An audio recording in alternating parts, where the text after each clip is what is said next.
entre la plante, voire la culture, et puis l'arrivée dans le flacon, il y a de quoi parler très longtemps. Donc, je vous laisserai peut-être poser des questions je vous laisserai poser des questions spécifiques, sinon on risque de se perdre dans un monologue sans fin. Donc, pour le parcours, moi, je suis français. J'ai fait des études en physique, en biologie, et puis j'ai fini par un doctorat en chimie. Donc, c'est un parcours un petit peu sinueux. Alors, en chimie, il y a plusieurs chimies, hein. Moi, je ne suis pas un chimiste qui va modifier les molécules. Il y a des chimistes de synthèse dont le travail est de fabriquer des molécules ou de les modifier à partir des molécules du vivant. Moi, ce n'est pas du tout ça mon métier. Mon métier, c'est beaucoup plus de la chimie analytique. Donc, analyser ce que la plante contient, les extraits de la plante, ce qu'ils contiennent, les huiles essentielles. Et puis, voilà, la phytochimie et la chimie analytique, c'est plutôt ça à la base mon métier. Et effectivement, il a évolué, puisque aujourd'hui, je travaille en collaboration avec le laboratoire Phytochemia, mais donc pour différentes tâches, je suis là en support à l'analyse ou pour quelques projets de recherche. Je parlerai un petit peu plus longuement tout à l'heure du laboratoire. Et puis, à côté de ça, j'ai monté une entreprise il y a maintenant 2 ans, dont la vocation est de concevoir et, j'allais dire fabriquer, mais on ne fabrique pas nous-mêmes, on a un manufacturier, mais je conçois des petits alambics pour la production personnelle, communautaire et puis artisanale. C'est quelque chose qui me tenait à cœur depuis assez longtemps parce que c'est pas quelque chose qu'on trouve facilement. Il existe l'échelle laboratoire où on va travailler dans du verre à une toute petite échelle, et puis l'échelle industrielle qui n'est pas accessible à part pour les entreprises industrielles. Mais quand on veut faire les choses bien à une échelle familiale, communautaire, voire artisanale, c'est pas simple de trouver de l'équipement et puis même des formations. Donc, quand je parle de formation, pas sur l'utilisation, mais sur tout ce qui se passe en amont. Donc, aujourd'hui, c'est le focus d'Alchemia, ma compagnie. C'est le développement d'une gamme de petits alambics. On parle d'une douzaine de litres à 250 litres. Après ça, on commence à tomber dans la production, selon moi. Et puis, le service conseil et puis les formations. Donc, voilà mon métier ou mes métiers aujourd'hui. Voilà pour la petite présentation. Tu me demandais ce que j'avais fait à Grasse. En fait, j'ai pas véritablement travaillé à Grasse. Moi, j'ai fait mon doctorat à l'université de Nice, qui est à côté de Grasse. Donc, j'étais pas dans le privé à Grasse, j'étais dans l'universitaire, dans un laboratoire qui est relié à toute l'industrie grassoise. Donc, mais c'était vraiment de la chimie, encore une fois, de la chimie analytique, où on a un sujet. Moi, j'ai travaillé pendant 4 ans sur les rhizomes d'iris, sur la distillation, sur l'extraction, sur la composition de l'huile essentielle un petit peu, mais elle est quand même relativement simple. Donc, plutôt sur la composition des extraits, notamment du résinoïde. On pourra reparler de tous ces termes, hein, résinoïde, concrète, huile essentielle, hydrolat, etc. Des fois, il y a un petit mélange là-dessus. Donc, c'est ça. Moi, j'étais plus au labo universitaire de Nice. J'ai fait évidemment quelques allers-retours à Grasse pour des collaborations, pour des congrès, etc. Mais j'étais aussi surtout dans le privé avec une entreprise qui est située près de Perpignan, qui s'appelle Phytotagante et qui fait dans le fond à peu près ce qu'ils font à Grasse. C'est juste que c'est pas localisé dans ce coin-là. C'est plutôt localisé près de l'Espagne que près de l'Italie. Voilà. Je vais peut-être maintenant vous laisser la parole pour les questions, parce que sinon on va s'embarquer pour un monologue qui va être un peu trop long. Donc, OK, écoute, on peut y aller avec les questions. C'est quoi le prix d'une analyse au laboratoire? Ça commence raide.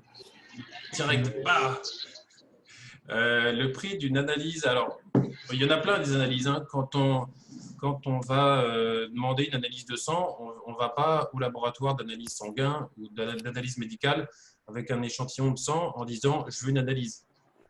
Il faut savoir ce qu'on veut analyser. Sinon, on peut. Parce qu'il il y en a 50 sortes d'analyses. Donc, c'est pareil pour les huiles essentielles, en fait. Si on veut une composition globale, c'est ce qu'on va appeler l'analyse GC, GC pour gaz chromatographie, l'acronyme anglais. Là aussi, il y a du GCMS, du GCFID. Il y a souvent une petite confusion là-dessus. Je pourrais en parler brièvement.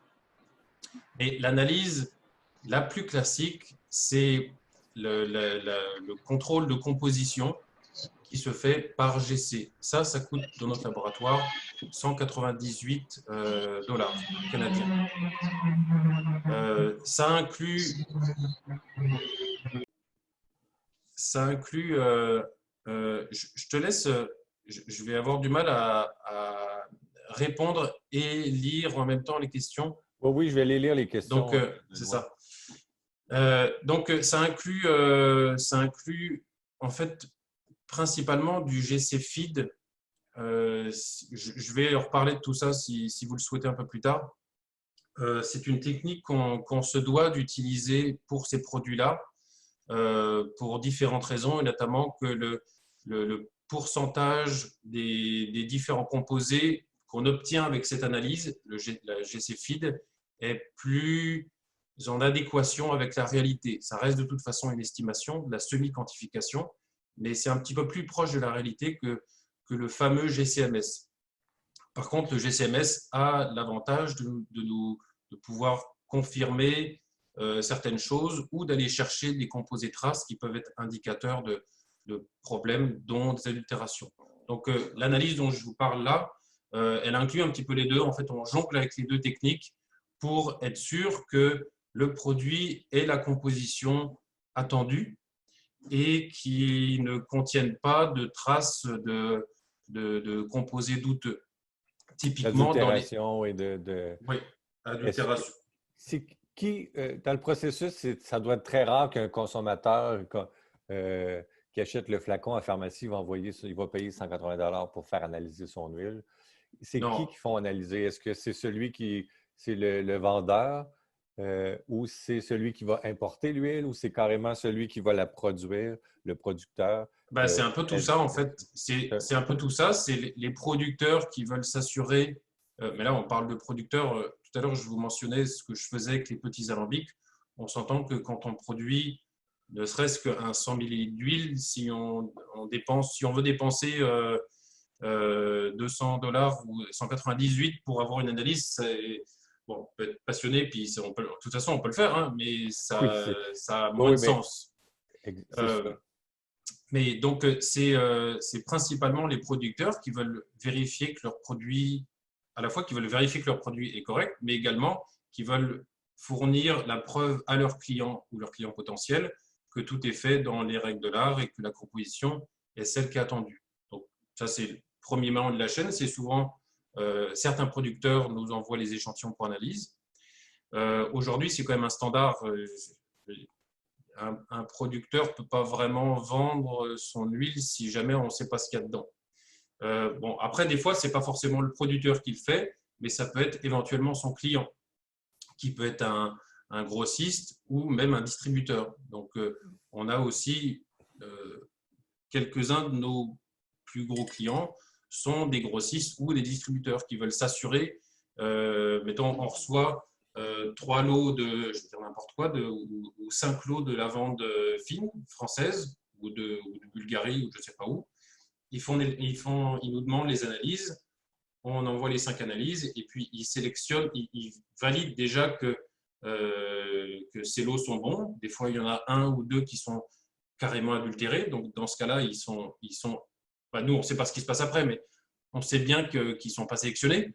Puis après ça, avec les analyses, les distributeurs sont capables de sélectionner l'huile qu'ils souhaitent avec probablement une analyse olfactive de leur côté et puis l'analyse chimique qui vient de notre côté.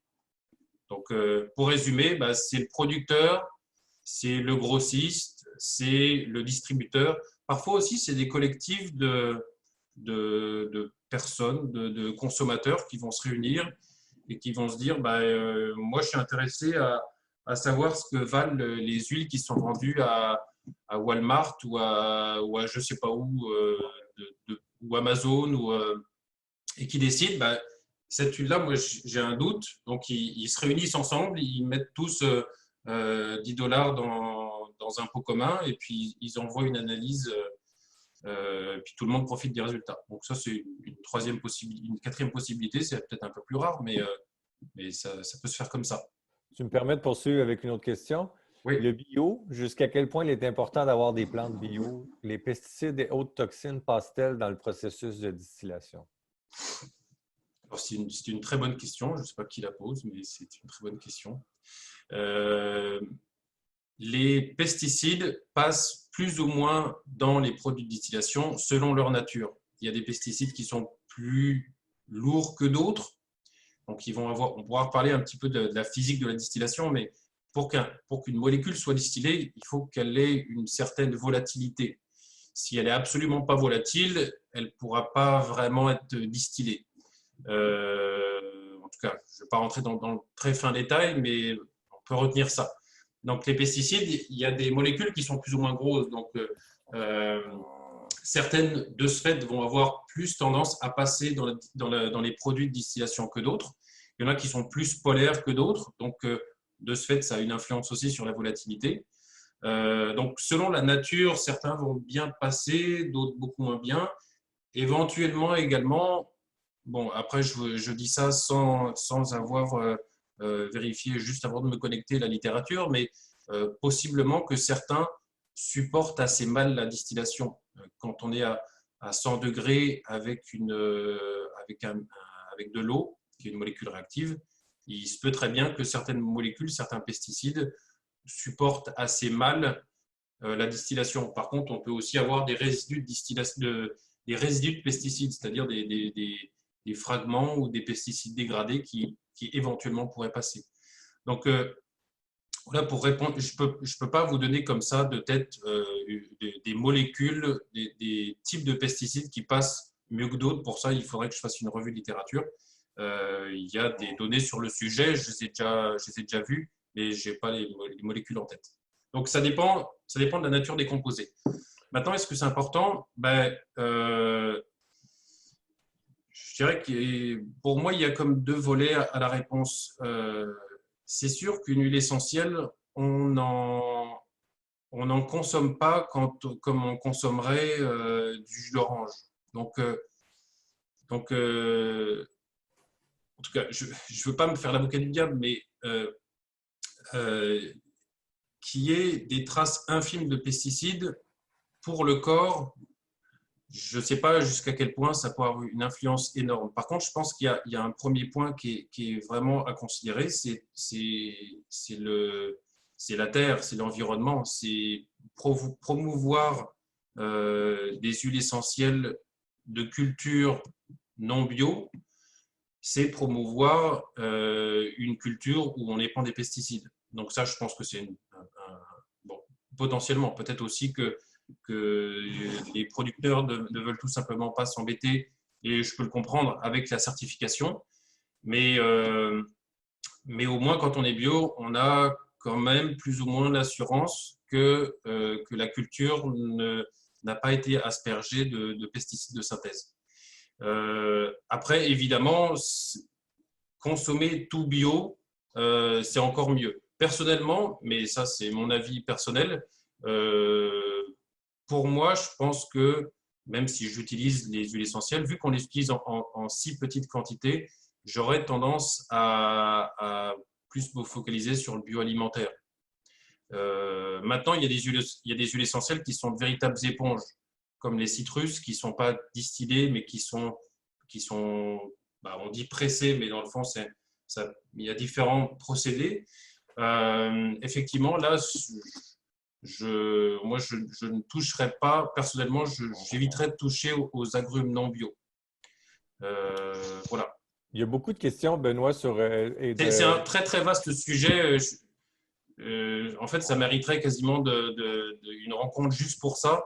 oui. C'est forcément mieux le bio, avant tout pour moi, avant tout pour la terre et pour ses habitants, la biodiversité, etc.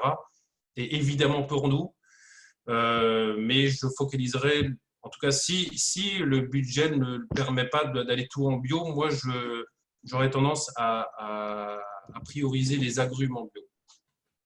Je vais te lire quelques commentaires qui touchent un peu le sujet, là. Il y a Muriel qui dit il y a des petits producteurs qui n'ont pas les moyens de payer les certificats. Avant que tu répondes, je vais aussi te lire d'autres.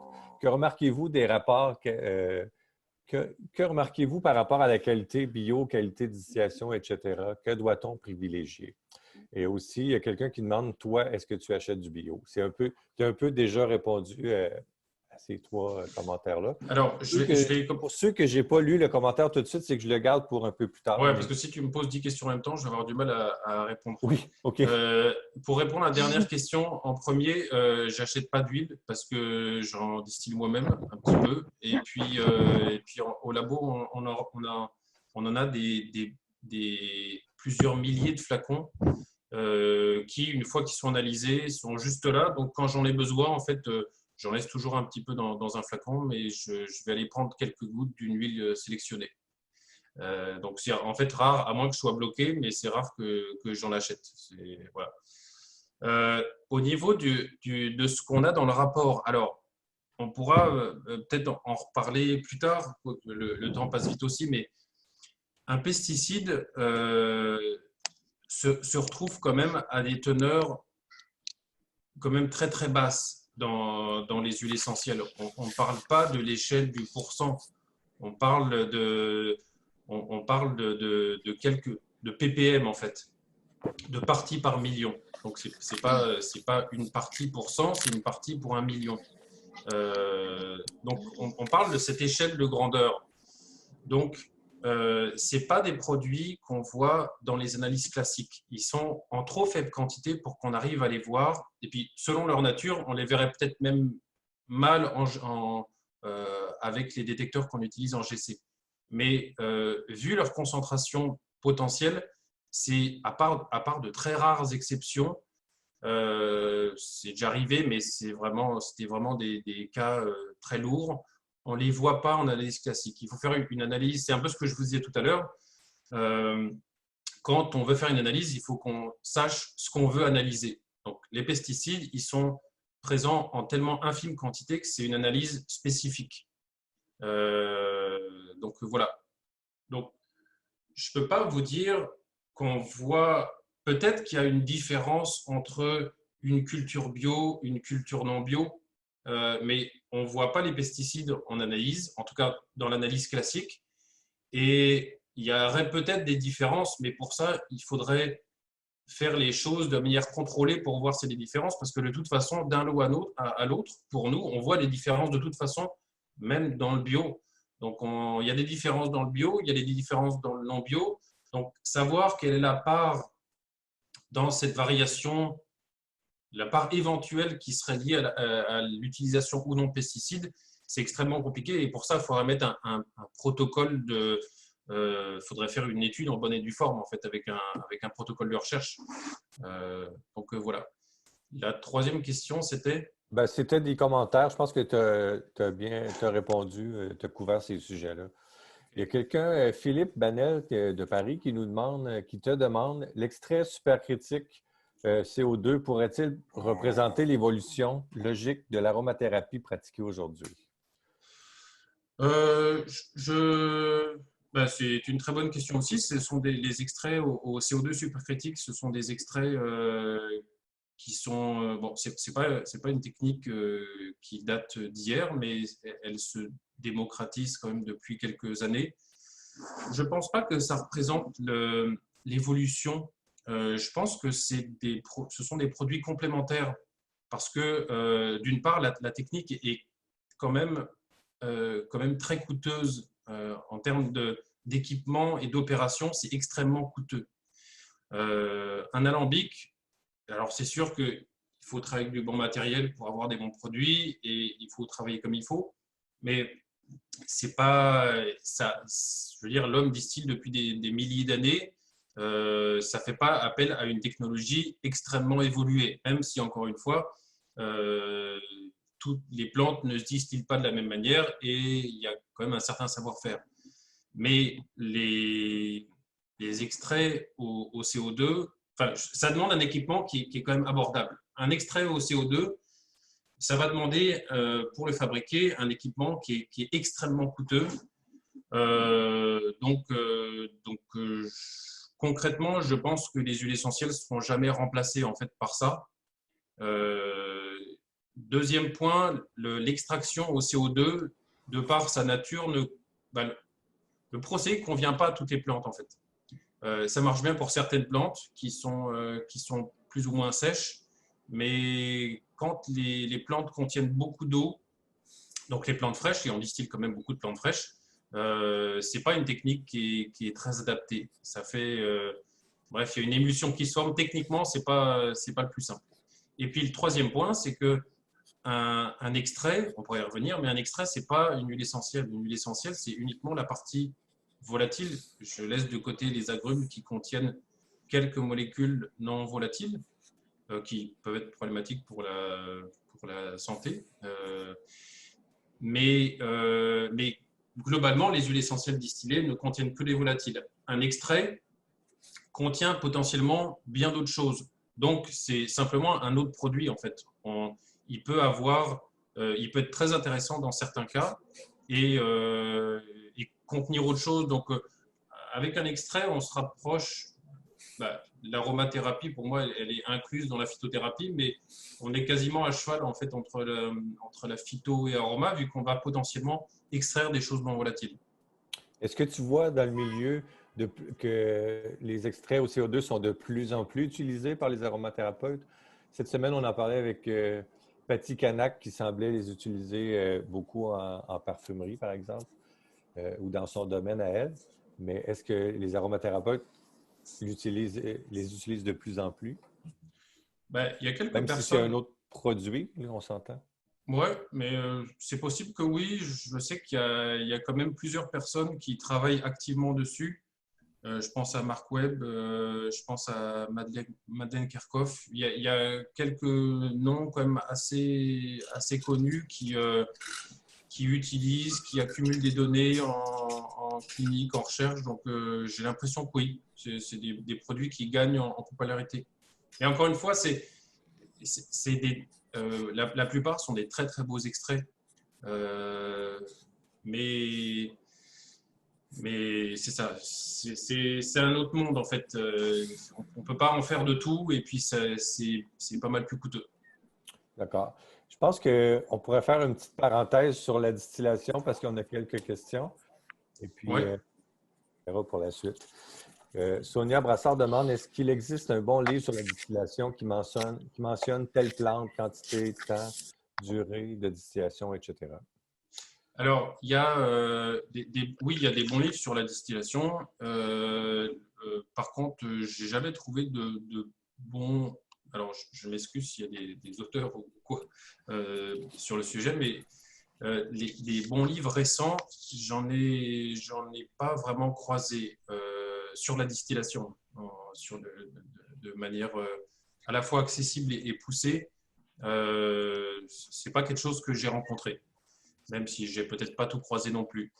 Par contre, il y a notamment un ouvrage en 6 tomes de Ernest Gunther, qui est extrêmement intéressant. Par contre, si on met les 6 volumes l'un sur l'autre, c'est épais comme ça. Donc, il y a un premier livre sur la distillation, l'extraction, etc. Il y a un deuxième livre sur la chimie de ces produits-là. Et puis, il y a 4 livres sur les plantes spécifiquement. Donc, c'est ça. Il y a le Gunther, qui a un très bon livre qui décrit telle plante est distillée dans telle région. On fait comme ci, comme ça, on obtient des rendements de temps, on obtient une composition comme ça, avec des caractéristiques physiques comme ça. Donc, voilà. Il y a le Bunter, il y a aussi le livre de Dennis, qui est un Australien, je pense. Le nom, c'est Field Distillation of Herbaceous Plants, quelque chose comme ça. C'est deux livres un petit peu techniques, hein.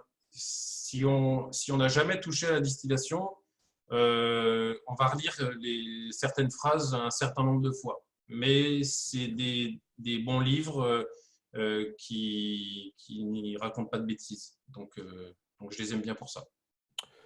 Une autre question de Rose. Est-ce qu'avec Alchemia, les alambics que tu développes, est-ce que vous avez une solution pour réduire la quantité d'eau consommée lors de la distillation? Peut-être un système de recyclage de l'eau, de refroidissement? Alors oui, il y a deux volets quand on veut économiser de l'eau. Le premier, qui est peut-être le plus négligeable, en fait, c'est quand on ne souhaite pas d'hydrolat, c'est de travailler en coobation. C'est-à-dire qu'on va travailler en circuit fermé en réutilisant l'hydrolat pour créer de la vapeur, pour continuer à distiller la plante. Ça, ce n'est pas quelque chose qui marche pour toutes les plantes. Pour certaines plantes, c'est moins adapté que pour d'autres. Mais pour les très longues distillations, il y a des plantes qui se distillent de jour, hein. Donc, pour les plantes qui se distillent très longtemps et pour lesquelles on ne fait pas grand-chose de l'hydrolat, il peut être intéressant de travailler en coobation, donc de réutiliser l'hydrolat pour redistiller la même plante en continu. Encore une fois, ce n'est pas adapté pour toutes les plantes. En termes de rendement, ce n'est pas toujours intéressant. En termes de qualité, ce n'est pas toujours intéressant, mais c'est une possibilité. Ceci dit, comme je le disais, le principal de l'eau consommée durant la distillation, ce n'est pas vraiment l'eau qu'on utilise pour distiller, c'est plutôt l'eau qu'on utilise dans le condenseur. Donc, à petite échelle, ce qu'on peut faire, c'est qu'on peut tout simplement, on a deux barils vides, on en remplit un, ou alors on utilise de l'eau pour la distillation, on rejette l'eau chaude dans un baril. Et puis, comme on ne fait pas, en général, quand on le fait à petite échelle, comme on ne fait pas, comme on fait pas 3 distillations par jour, on laisse l'eau refroidir et le lendemain, on va réutiliser cette eau-là pour réalimenter le condenseur et rejeter dans un second baril. Donc, on peut, vu qu'on n'a pas une quantité de chaleur énorme, on peut utiliser l'eau, la laisser refroidir et réutiliser l'eau quasiment à l'infini. Quand on travaille à plus grande échelle, à un moment donné, ça devient plus possible parce qu'on a trop de chaleur à dissiper, on a trop d'énergie à dissiper. Donc, on a un grand volume d'eau qui est trop chaude pour juste refroidir la nuit. Donc, dans ce cas-là, on a la possibilité d'utiliser des systèmes qui vont refroidir l'eau. Mais oui, c'est possible, c'est très possible et je l'encourage vivement à mettre en place des systèmes de réduction de la consommation d'eau. Mais théoriquement, on peut utiliser relativement peu d'eau, en fait, si on la réutilise. Oui. Voilà. Je sais que tu avais Je sais que tout le monde y trouve son compte. Je ne sais pas si pour certains, c'est trop technique, pour d'autres, c'est moins des sujets. S'il y a d'autres questions, je le mentionne là, mais s'il y a d'autres questions auxquelles je n'ai pas répondu, ça ne me tente pas que qui que ce soit frustré après la rencontre. Donc, vous pouvez continuer à poser vos questions sur la page de Gilbert au poste adéquat, là, et puis je ferai mon possible pour y répondre. Oui, écoute, je vais continuer à lire. Ça se peut qu'on passe de différents sujets, là, du coq à l'âne, mais les réglementations d'analyse sont-elles différentes au Canada et en France? Les réglementations d'analyse. Il me faudrait en fait, il n'y a pas d'obligation dans tous les cas. Donc, pour moi, ce n'est pas dans le domaine du réglementaire. En fait. Donc, peut-être je vais demander des précisions sur la question. Oui, Amandine, est-ce que tu aimerais ouvrir ton micro? Bonjour. Bonjour. Oui, alors en fait, je pose cette question-là parce que il y a doTERRA qui cherche à s'implanter en France. Et c'est du coup une marque sur laquelle j'essaie de regarder un petit peu ce qu'ils font parce que j'ai déjà assisté à des réunions qui me paraissent très hasardeuses. Et du coup, je voulais un petit peu savoir par rapport à leur analyse à eux, qu'est-ce qui était différent par rapport à la France, en fait. Ce qui était demandé au Canada, ce qui était demandé en France, je ne savais pas qu'il n'y avait pas forcément de réglementation. Bah, une, dans tous les cas, je veux dire, il y a une réglementation sur ce qui peut être distribué librement, sur ce qui ne doit pas être distribué librement. Ça, c'est différent en France et au Canada.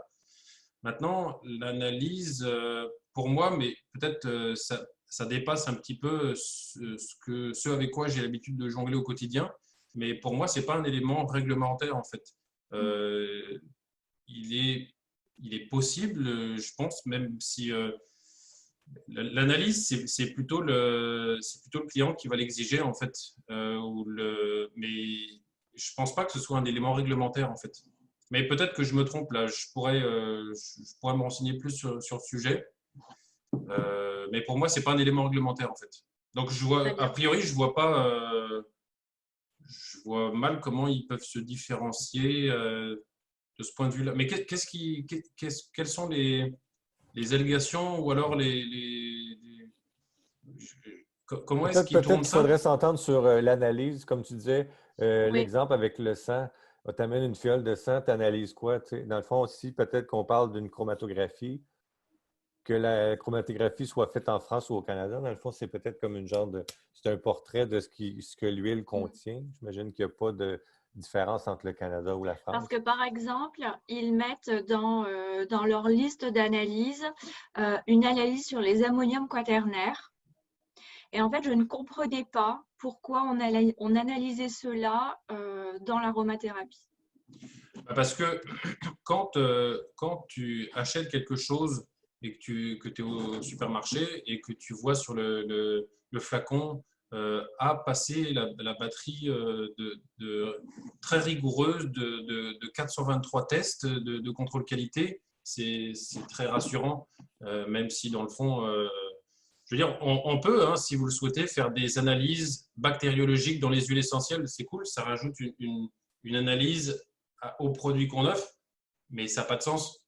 Donc, bon, je ne vais peut-être pas commenter ici sur une marque particulière, mais à un moment donné, si on s'assure que la composition est correcte, que le produit n'est pas oxydé, qui contient pas de pesticides, en tout cas en dessous d'une certaine limite acceptable et celle-ci par contre réglementée. Si le produit ne contient pas de métaux et d'adultérants, à un moment donné, moi je ne vois pas plus que 5 éléments à vérifier là. Mm.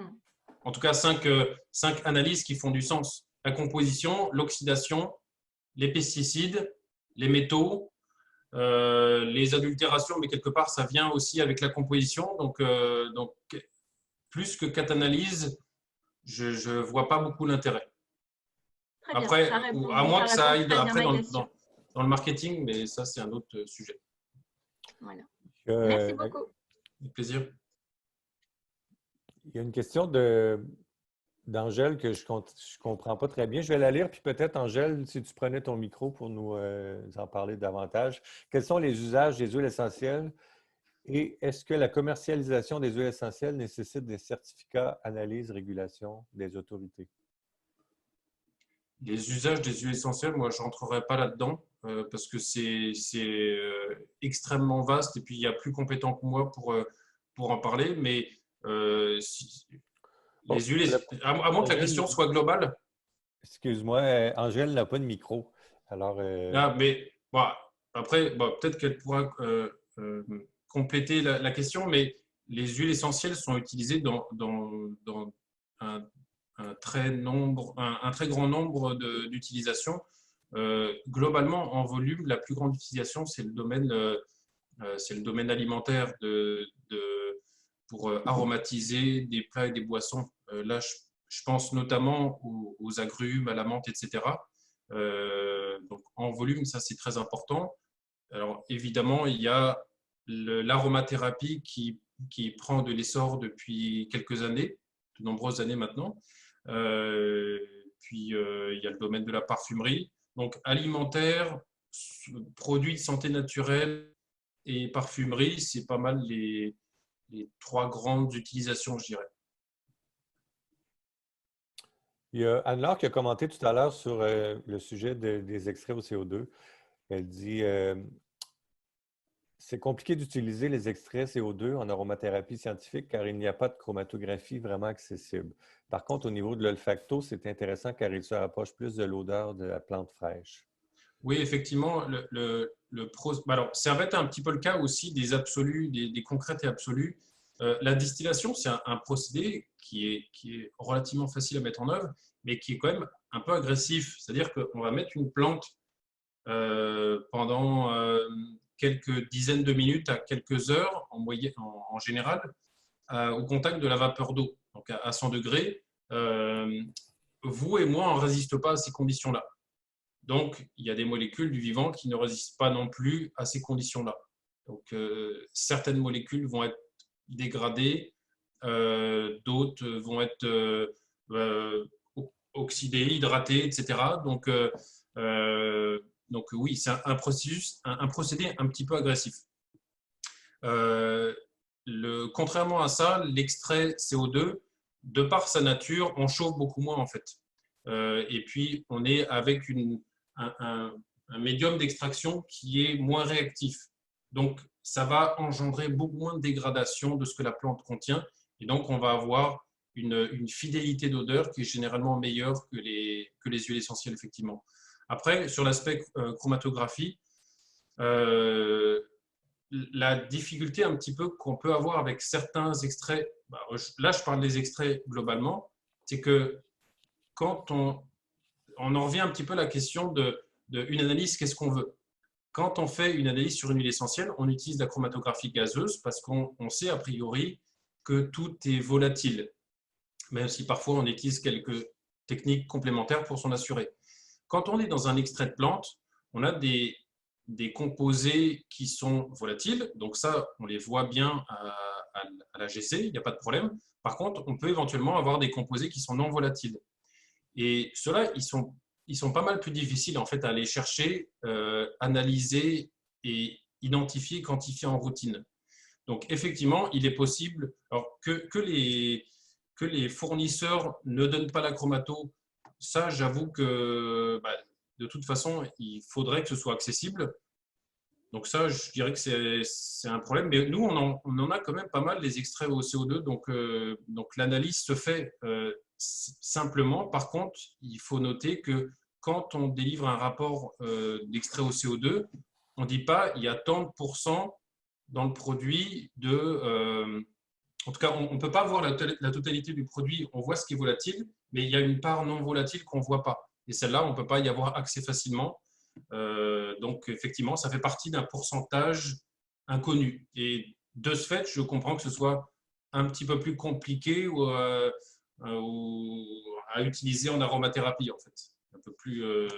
oui, c'est… Angèle est revenue pour compléter sa question de tout à l'heure. Pour la commercialisation des huiles, qu'est-ce qui est exigé au Canada, par exemple? Alors, au Canada, la commercialisation est moins réglementée qu'en Europe. Je ne crois pas, mais alors là, peut-être qu'il y a des personnes plus compétentes que moi pour parler de ça. Je ne crois pas qu'il y ait une obligation ferme à quoi que ce soit pour commercialiser. Parce que suivant en tout cas, les huiles essentielles, c'est des ingrédients de base en fait. Donc, si c'est fait pour l'alimentaire, on va s'appuyer on va devoir respecter des règlements qui s'appliquent à l'alimentaire. Si c'est utilisé en cosmétique, pareil, mais en tant que tel, c'est un ingrédient. Donc, si on le vend comme un ingrédient et pas pour un un secteur d'activité particulier, on tombe comme entre plusieurs chaises. Et de ce fait, je ne crois pas, mais encore une fois, là, je me garde une certaine réserve, je ne crois pas qu'il y ait d'obligation, une quelconque obligation ou démarche réglementaire pour avoir le droit de produire et commercialiser une huile si on ne fait pas d'allégation dessus. C'est-à-dire que, par contre, on le vend comme un ingrédient de base. On ne dit pas c'est un produit qui fait ça pour qui guérit le rhume. Là, à ce moment-là, si on dit c'est un produit qui soulage les articulations, là, on fait une allégation et donc on le vend comme un produit de santé naturelle et il faut une autorisation avec des dossiers, etc. Donc, si on veut faire une allégation et le vendre comme un produit de santé naturelle, il y a des démarches à faire avec Santé Canada. Si maintenant on le vend comme un produit de base, je ne crois pas qu'il y ait de réglementation particulière ou de dossier à faire pour les commercialiser. Le temps passe très vite, Benoît. On n'a pas eu le temps encore de parler de tes alambics. Tu avais des photos à nous montrer pour le labo et tout. Il va falloir en sacrifier une partie, mais on va prendre une dernière question, puis après, on verra pour terminer qu'est-ce qu'on peut aborder. Sonia je peux aussi poster quelques photos, en tout cas, si c'est juste pour les photos et les alambics, je peux aussi poster des photos après. Je pense qu'il y a aussi la possibilité d'aller sur les différents sites Internet d'Alchemia aussi. Écoute, on va prendre la question de Sonia. Est-ce que tous les laboratoires au Canada et en France et ailleurs dans le monde suivent les mêmes règles pour faire les analyses des huiles essentielles? Est-ce que ce domaine qui est bien encadré ou si chaque pays, voire chaque labo, a ses propres règles? Non, c'est pas. Tout le monde ne fait pas pareil. Et pourtant, il y a des normes. Il y a des normes ISO et AFNOR qui donnent. Ils ne donnent pas une méthode exacte à suivre, mais ils disent qu'il faut utiliser tel instrument et puis qui donnent des guidelines en fait. Et tout le monde n'utilise pas les mêmes méthodes. Par exemple, dans cette norme, il est indiqué qu'on doit utiliser le GC feed pour les analyses parce que le détecteur feed permet d'avoir une réponse qui est mieux proportionnelle à la concentration réelle des produits. Donc ça, c'est quelque chose qui est normé, qui est indiqué dans la norme. Maintenant, c'est une norme en fait, c'est pas une loi. Donc il n'y a rien qui interdit à un laboratoire de faire autrement, et notamment de faire uniquement du GCMS, ce qui n'est pas conseillé, mais il y en a qui le font. Il y a certains laboratoires qui le font. Donc non, tout le monde ne fait pas pareil. Il y en a qui font du GCMS seulement, il y en a qui font du GC feed seulement, il y en a qui font il y en a qui font les deux, il y en a qui travaillent avec des colonnes polaires, des colonnes apolaires. Voilà, peut-être que j'en perds certains, mais on a plusieurs moyens médiums pour séparer les composés en chromatographie. Donc, il y en a qui utilisent une colonne, il y en a qui utilisent deux colonnes. Donc non, les laboratoires n'utilisent pas les mêmes méthodes et ne fournissent pas les mêmes résultats. On a des fois des gens qui nous envoient des analyses provenant d'autres laboratoires où les laboratoires identifient 10 composés. Bon, c'est bien, sauf que le problème, c'est qu'il y a aussi beaucoup de choses intéressantes à aller chercher dans les 90 autres qui ne sont pas cités. En général, de notre côté, on rapporte entre peut-être 60-70 composés pour les huiles les plus simples bon, peut-être pas loin de 200 pour les huiles essentielles les plus complexes. Donc c'est ça, tout ne se vaut pas. Benoît, pour l'aspect… Oups, est-ce que dans ce cas-là, comme dans toutes les industries, est-ce que l'appât du gain, à un moment donné, ne fait pas en sorte qu'il y a des laboratoires qui pourraient laisser passer des ingrédients qui… comment on peut savoir finalement comment on peut être protégé comme consommateur? Ben, le point principal, je dirais, c'est de s'appuyer sur une analyse d'un laboratoire indépendant. Parce que effectivement, si une entreprise fournit une analyse qu'elle a elle-même faite sur son propre produit, alors peut-être que les gens sont très rigoureux et qu'ils sont très honnêtes, mais quand même, il y a clairement un conflit d'intérêts.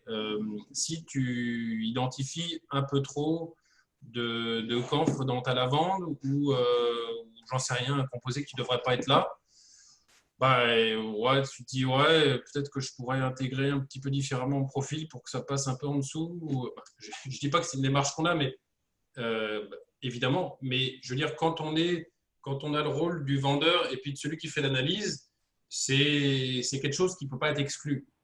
Donc, je dirais que le point principal, c'est de faire appel à un laboratoire indépendant. Donc, un laboratoire qui ne soit pas affilié d'une quelconque manière à aucun distributeur, fabricant. Et voilà. Et il y a des laboratoires qui sont affiliés, là aussi je citerai évidemment personne, mais à des grandes compagnies. Donc, dans ce temps-là, bah, il y a une possibilité de conflit d'intérêts. Mais si le laboratoire est indépendant et réputé sérieux, etc., bah, a priori, bah, je pense qu'on a un doute acceptable. Benoît, pour terminer bientôt, si des gens seraient intéressés à en savoir plus sur tes alambics, les prix, les différentes options, quel est le meilleur moyen? Parce que c'est sûr qu'on n'aura pas le temps ici aujourd'hui. Le meilleur moyen, c'est de me contacter. C'est sûr que notre site internet est désuet et il est en cours de rénovation. Mais de toute façon, moi, j'aime beaucoup être en contact avec mes clients parce que j'ai surtout pas envie mon but n'est pas de vendre à tout prix quelque chose à quelqu'un, c'est plutôt d'accompagner dans des projets.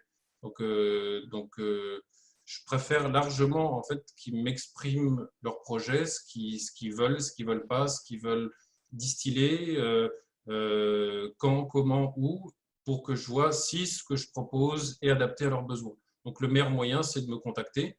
Et puis, je vous expliquerai, je vous enverrai de la documentation, je vous enverrai des petits films. Vous pouvez éventuellement, si vous n'êtes pas trop loin, venir nous voir pour voir concrètement ce que c'est. Et puis, voilà. Pour les gens de la région de Québec, moi, j'en ai un. Et si vous voulez venir me voir quand j'en fais, ça me fera plaisir de partager l'expérience avec vous. Alors, aujourd'hui, on a deux modèles disponibles, bientôt un troisième. On a développé, le premier, ça a été l'Explorer qui fait 40 litres, qui est très, très polyvalent, modulaire et puis transportable, et qui permet déjà de produire une quantité appréciable d'huile essentielle. C'est sûr que ce n'est pas un appareil de production, mais pour un cadre personnel, familial, toute petite entreprise ou même des communautés, moi j'avais beaucoup cet aspect-là en démarrant le projet, aider les communautés en fait à être autonomes sur ces produits-là et éventuellement pouvoir se soigner avec. C'est un alambic, c'est un bon outil pour ça. Donc, il y a celui-là, il y a 40 litres. On a également un 12 litres qu'on a appelé le Nano, qui permet de mettre un petit peu le pied dans ce monde-là. C'est sûr qu'il est moins polyvalent. Il est également plus petit, mais ça correspond à certains, aux besoins de certains. C'est peut-être un peu plus pour les hydrolats que pour les huiles essentielles, parce qu'à un moment donné, on produit tellement peu d'huile essentielle que ça vaut à peine le coup, mais au moins ça permet de découvrir les choses. Également, le Nano, l'Explorer peut être doublé en termes de volume. On peut passer de 40 litres à 80 litres avec une option. Il y a à peu près entre à peu près 7-8 options disponibles. Une permet de passer de 40 litres à 80 litres. Également, je devrais avoir bientôt un 80 litres de base qui pourra être extensionné à 160 litres. Donc là, on quitte un petit peu le domaine de la production personnelle pour aller doucement vers le communautaire artisanal. C'est ça mon focus. Benoît, est-ce que tu as des projets d'enseignement, de classe que tu envisages de faire dans les prochaines semaines, dans les prochains mois? Alors, c'était prévu il y a quelques mois, mais là, avec la situation qu'on vit tous, non, je ne prévois pas d'organiser une réunion de personnes à court terme, euh, tout simplement pour les histoires de Covid. Je sais qu'on se déconfine doucement, mais de mon bord, je manque un peu de temps du fait de la non-reprise des CPE. J'ai une petite fille de 4 ans, 5 ans bientôt. Donc je manque de temps et pour ça. Et puis de toute façon, c'est quelque chose que j'avais semi-exclu pour au moins jusqu'à la fin de l'été pour voir un peu comment la situation allait se rétablir. Oui. Peux-tu nous parler brièvement, pour terminer, de Phytokémia et de ce qu'on peut retrouver sur le site? Parce que je pense qu'il y a vraiment des textes intéressants qu'on peut retrouver. Oui. Donc, Phytokémia, c'est un laboratoire d'analyse monté il y a maintenant 6 ans, 7 ans par des collègues. En fait, c'est mes partenaires dans Alchemia, qui sont Alexis Singelet, Hubert Marceau et Laurie Caron. Donc, ils ont monté un lab de zéro, ce qui est quand même un exploit. On est spécialisé, donc Phytokémia, on est spécialisé dans l'analyse des produits naturels. Donc, c'est pas uniquement les huiles essentielles. On travaille sur des extraits de plantes. On travaille pas mal sur le cannabis. On travaille sur des huiles végétales, des hydrolats, etc. Donc, tous les extraits de plantes sont a priori travaillables. C'est sûr qu'il y a des analyses qui sont faites plus en routine que d'autres. Analyser une huile essentielle, c'est une analyse qui est relativement simple et une opération quotidienne relativement simple. Il y a des extraits pour lesquels c'est quasiment plus des projets de recherche ou des analyses sur mesure. Donc là, c'est un petit peu plus compliqué, mais à peu près tout est faisable quand on est dans le domaine de l'analyse des plantes. Voilà. Donc pour l'entreprise. Maintenant, pour le site Internet, vous trouverez les choses classiques du site Internet. Par contre, il y a quand même une section blog qu'on alimente depuis des années et dans laquelle il y a quand même pas mal d'informations. Il y a beaucoup, beaucoup d'articles là-dessus. Donc, je vous invite à aller fouiller là-dedans. Il y a de tout. En fait, j'ai fait quelques articles sur la distillation ou l'analyse. Il y a des fiches plantes pour savoir quels composés on retrouve dans quelle plante. Il y a des capsules de recherche, d'un peu d'histoire. Enfin, il y a un peu de tout. Donc, il y a des mots-clés. Vous pouvez y aller et puis fouiller. Super. Écoute, ça fait déjà 1 heure qu'on est là. OK, ça passe vite. Ça a passé très vite. J'ai mis le lien de Phytokémia, j'ai mis le lien d'Alchemia Solutions, mais aussi, comme tu dis, peut-être ce sera plus facile que les gens te contactent toi directement. Ouais, il ne faut pas hésiter à me contacter. Je pense que J'aimerais c'est le meilleur saluer moyen. Michael Zayat qui était avec nous ce matin. Alors, Bonjour Mickaël. Bonjour Euh, Isabelle. Merci à tout le monde d'avoir été là. Et j'ai mis aussi le lien vers le groupe que j'avais ouvert pour les gens qui font de la distillation. Si jamais vous voulez aussi échanger sur le sujet, Benoît est là aussi. Puis des fois, puis il y en a plusieurs qui ont les alambics de Benoît dans ce groupe-là. Des fois, on peut s'entraider aussi. L'été va arriver. Question, je ne sais pas si on est limité dans le temps, Non. mais est-ce qu'il y avait des anglophones? Je ne crois pas, Benoît. Dans OK. nos habitués, c'est que des francophones pour l'instant. OK. Bon. Parfait. Désolé. J'aimerais ajouter quelque chose, Gilbert, s'il y a du temps. Oui. Oui, je voulais juste dire, Benoît, que j'ai eu l'expérience avec ton distillateur, l'Explorer. Ouais. J'étais en Haïti avec une de tes Avec clientes. Claire? Pardon? Oui, avec Claire Lischer? Oui, c'est ça. Alors, j'ai assisté à une des distillations avec la communauté haïtienne où elle va dans des coopératives, puis ils récoltent leur propre matériel organique et tout. Et puis, c'était formidable. Vraiment, c'est extrêmement malléable. On pouvait la défaire et la rebâtir, si on veut, d'une place à l'autre. Ça se transporte très bien. Et puis, dans ce genre de communauté, le bien que ça peut amener, c'est extraordinaire. L'espoir aussi que ça apporte à ces gens-là de pouvoir utiliser leur matériel. Ce n'est pas toujours des communautés qui sont très en moyens, si on veut. Alors, de pouvoir distiller leurs propres huiles, premièrement pour leurs propres besoins, puis aussi pour penser à les vendre. Je dois dire, c'était vraiment une expérience formidable. Alors, bravo. Muriel demande si tu as des Merci. photos, Sonia. Non, mais Il y en je a sais quelques-unes que je oui, pourrais il y en a récupérer et sûrement des partager. Pardon? Il y en a quelques-unes que je pourrais récupérer et partager.